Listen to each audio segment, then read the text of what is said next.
इसलिए जब हम पाप करते हैं ना, पहली बात एक बात याद रखें, सबसे पहला शैतान का अटैक आपके फाइनेंसेस पे आता है, क्योंकि भूमि श्रापित हो जाती है। जहां से उपज निकलनी है, जहां पे आपको ब्लेसिंग मिलनी है, जिस काम में, जिस जॉब को आप करते हैं, वहां से बरकत नहीं निकलती पूरी, क्योंकि आप पाप में हैं। लिखा तू अपने खून पसीने की कमाई खाएगा, उपज नहीं पूरी, और भूमि तेरे लिए ऊंट कटारे उगाएगी। प्रॉब्लम्स खड़ी होती हैं जहां पे हम काम करते हैं। फिर ये पाप हमारे ऊपर लेके आता है।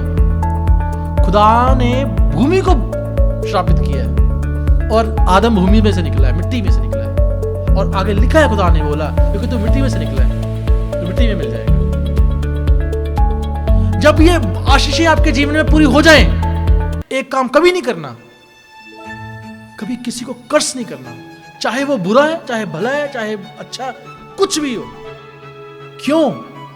हमारा पलटा लेने वाला कौन है? यहोवा परमेश्वर। छड़ी उसी के हाथ में है ना, लाठी उसी के हाथ में है, और जिसकी लाठी उसकी भैंस, है ना। सो लाठी उसके हाथ में है, यह बात कभी ना भूले। तो इसका मतलब है भी हमारे परमेश्वर के हाथ में लाठी है। इसलिए खुदा के कलाम में लिखा है, तेरी सोटी और तेरी लाठी मुझे तसल्ली देती है। सिर्फ मेरे लिए नहीं तसल्ली, मेरे को पता दूसरों पे भी पढ़नी है ये राइट।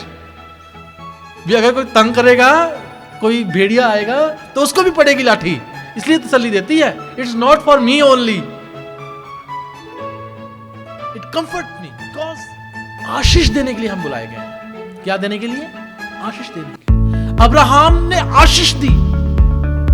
जब भी खुदा इज़राइल को देखता था, मैं परमेश्वर के दास को सुन रहा था, जब भी खुदा इज़राइल को देखता था ना, तो उसको वायदा याद आता था जो अब्राहम के साथ उसने माना था। जब इज़राइल की गिनती 70 थी, तब भी खुदा अब्राहम को देख रहा था।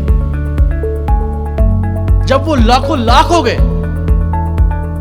तब भी खुदा अब्राहम को वायदा याद करके देख रहा था। हाँ, मैंने बरकत दी थी इसको, आज वो बरकत मेरे को दिख रही है, झुंड बन गया। It's now a big nation, now it's now a big nation. और जब परमेश्वर देखता है ना हमें, तो प्रभु यीशु मसीह के थ्रू देखता है। और प्रभु यीशु मसीह कर्ज देने के लिए नहीं आए, बरकत देने के लिए। लोग बुरा कहते हैं, हम आशीष देते हैं, वे सताते हैं, हम सहते हैं। कौन कह रहा है? पौलुस। वो पौलुस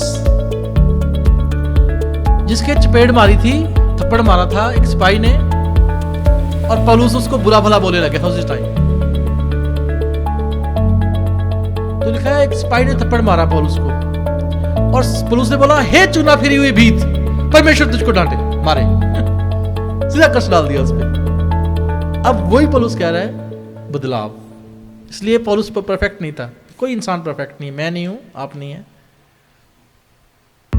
प्रभु को थप्पड़ मारा, प्रभु ने कुछ नहीं बोला, देखा वो सहता रहा, क्योंकि वो परफेक्ट था। जीसस वाज परफेक्ट, कोई भी गलती नहीं उसमें, एक भी नहीं।